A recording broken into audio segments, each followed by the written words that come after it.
नमस्कार, राम राम। आज से हम बीए हिंदी ऑनर्स सिलेबस में शामिल भारत की लोक कथाओं और कहानियों को देखेंगे। ये लोक कथा हमारे सिलेबस में भी है और जिसको सिलेबस में नहीं भी है उसे भी यह कहानी ज़रूर जाननी चाहिए, क्योंकि ये हमारी भारतीय संस्कृति की पहचान है। ये हमारे देश की लोक कथाएँ हैं।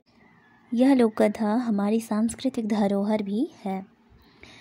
हमने रोमियो जूलियट के नाम तो बहुत सुने हैं, पर यह हमारे देश की विडंबना ही कही जाएगी कि हम अपने भारत देश की कहानियों को बहुत ही कम जानते हैं। हमारे इस महान देश भारत में न जाने कितनी अमर कहानियाँ हैं जो प्रेम, सत्यत्व, वीरता आदि के प्रत्यक्ष प्रमाण देते हैं। आज भी भारत के हर राज्य में अपनी अपनी लोक कथाएँ प्रचलित हैं। जैसे राजस्थान की लोक कथा, क्या आप जानते हैं ढोला मारू की कथा को? नहीं जानते हैं ना? राजस्थान में ढोला मारू को लोग अवश्य जानते हैं, पर भारत के अन्य राज्यों में इसकी जानकारी बहुत कम है। लोग एक राज्य के लोग तो उस लोक कथा को जानते हैं, पर दूसरे राज्यों के लोगों को उसकी जानकारियाँ नहीं होती। वे उस लोक कथा को नहीं जानते जो दूसरे राज्यों में प्रचलित हैं। आज हम उसी तरह की भारत की लोक कथा में राजस्थान और मध्य प्रदेश दोनों राज्यों में प्रसिद्ध लोक कथा को जानेंगे। मध्य प्रदेश के नरवर नामक क्षेत्र के राजा नल थे, जिसके पुत्र सालह कुमार थे। वहीं दूसरे राजा बीकानेर, जिसे जांगलू देश कहते हैं, यहाँ अकाल पड़ने के कारण इसे जांगलू प्रदेश कहते हैं। वहाँ के पुंगल क्षेत्र में पवार राजा पिंगल हुआ करते थे। उनकी एक बेटी थी जिसका नाम मारवणी था। अकाल पड़ने के कारण राजा पिंगल अपने क्षेत्र को छोड़कर अपने परिवार के साथ पुष्कर आते हैं। नरवर के राजा नल भी पुष्कर आते हैं और दोनों की वहाँ भेंट होती है। दोनों में अच्छे संबंध होने के कारण ढोला का विवाह मारवाणी के साथ कर दिया जाता है। विवाह के समय ढोला 3 वर्ष का था और मारवाणी 1.5 वर्ष की थी। दोनों की शादी बचपन में हुई थी। दोनों बहुत छोटे छोटे थे। इस कारण शादी के बाद मारवाणी को ढोला के साथ नरवर नहीं भेजा गया। कुछ समय बाद ढोला के पिता और माता दोनों का देहांत हो गया। ढोला अब राजा बन चुका था और उसे पूर्व में हुए शादी के बारे में पता नहीं था, याद नहीं था। इस कारण उसने दूसरी शादी मालवा की राजकुमारी मालवणी के साथ कर लिया।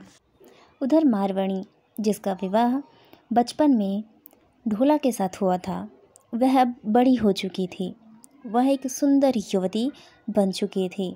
मारवणी के माता पिता ने उसे ले जाने के लिए ढोला को कई बार संदेश भेजे।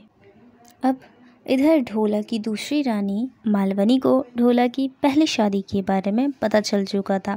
वह जान चुकी थी कि मारवाणी के साथ ढोला की शादी बचपन में हो चुकी थी और मारवाणी उसकी पहली पत्नी है।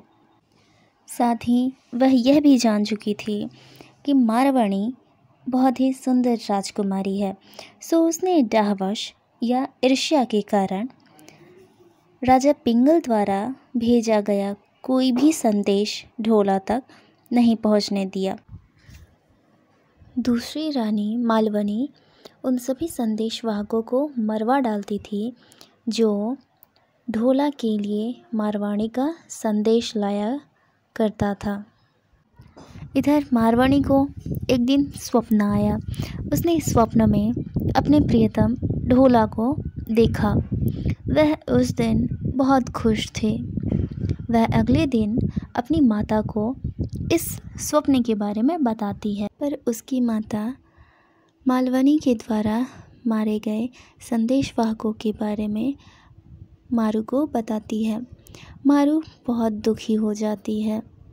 अब मारू को किसी भी काम में मन नहीं लगने लगा। यह सब देखकर उसकी माता राजा से एक बार फिर से संदेश भेजने के लिए कहती है। राजा पिंगल सोचते हैं कि वह संदेश तो भेजता है, पर ढोला तक मालवानी उसे पहुंचने नहीं देती है।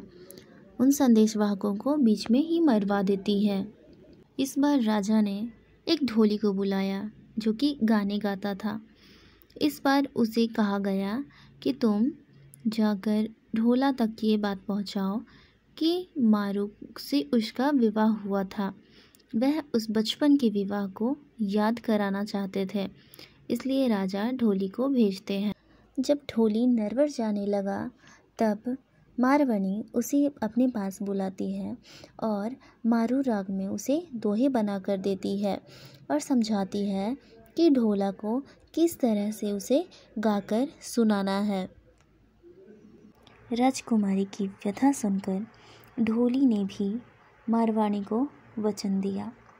वह बोला कि वह जीता रहा तो ढोला को ज़रूर लेकर आएगा और मर गया तो वहीं का होकर रह जाएगा। ढोली बहुत ही चतुर था। वह याचक बनकर अपना वेश बदलकर किसी भी तरह नरवर में ढोला के महल तक पहुंच गया। रात होते ही उसने ऊंची आवाज़ में सुंदर सुरीली आवाज़ में गाना शुरू किया।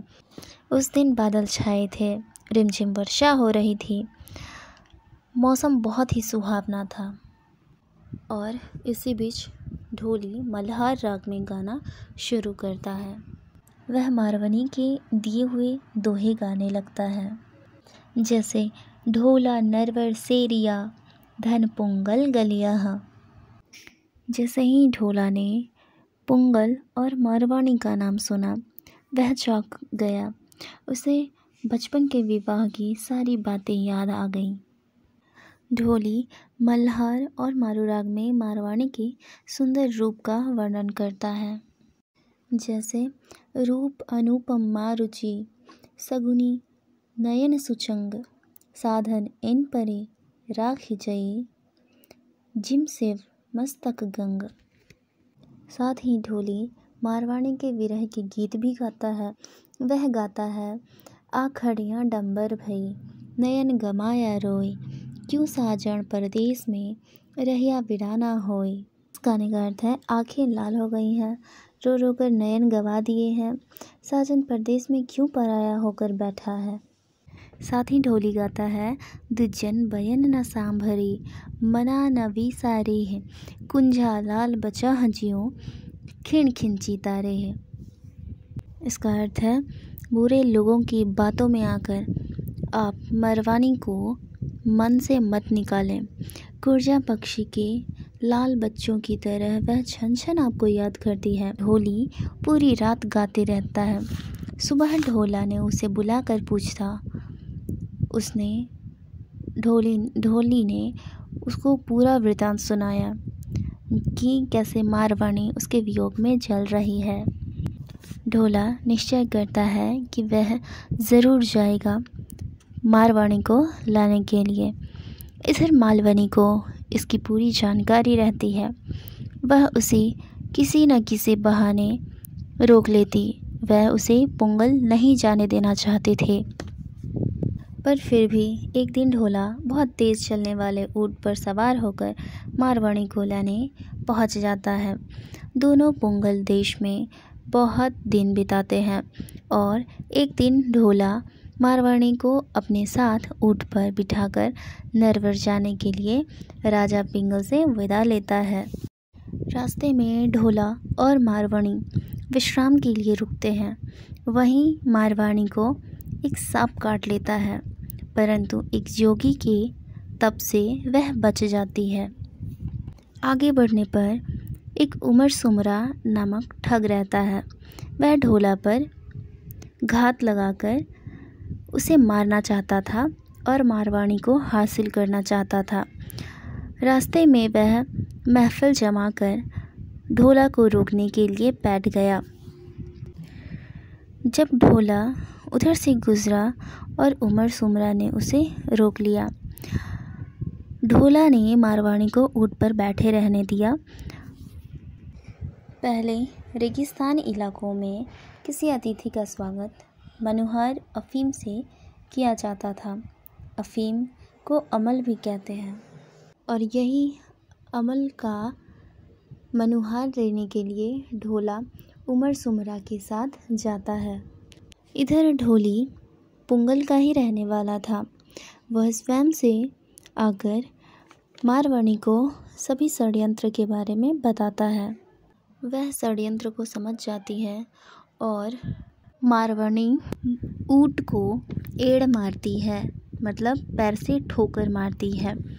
ऊँट बहुत तेज़ी से भागने लगता है। ढोला उसे बचाने के लिए दौड़ पड़ता है। जब वह मारवाणी के पास पहुंचा तब मारवाणी ने बताया कि धोखा है, जल्दी ऊँट पर चढ़ो, वह तुम्हें मारना चाहता है। ढोला उसकी बातों को समझ गया और उछलकर ऊँट पर बैठ गया। उमर सुमरा उसका पीछा करता रहा पर ढोला का काला ऊँट उसके हाथ ना आया। ढोला और मारवाणी नरवर पहुंच गए। ढोला ने मालवानी और मारवाणी दोनों रानियों के बीच में हुए नोक-झोंक को सुलझाया और सभी साथ में मिलकर आनंद से रहने लगे। इस तरह बचपन में हुए शादी को दोनों ने पूरी ज़िंदगी निभाया।